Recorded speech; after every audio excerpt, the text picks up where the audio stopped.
Assalomu alaykum hurmatli tomoshabinlar, kanalimizga xush kelibsiz.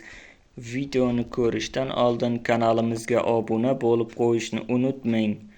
16 aprel kuni amalda bo'ladigan valyutalar kursi bilan tanishing.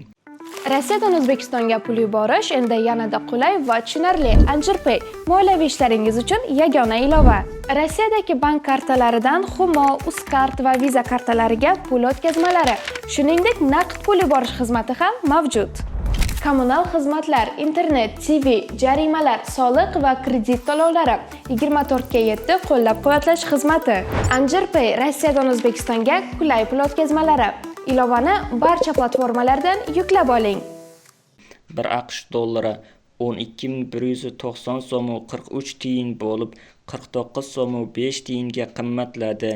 1 yevro kursi 14.362 so'm 76 tiyin bo'lib 49 so'm 29 tiyinga qimmatladi. 1 Rossiya rubli 162 so'm 9 tiyin bo'lib 1 so'm 83 tiyinga qimmatladi. 1 qozoq tengesi 25 so'm 73 tiyin bo'lib 24 tiyinga qimmatladi. Videomiz yoqqan bo'lsa, like bosing, kanalimizga obuna bo'ling. Manba: Markaziy bank.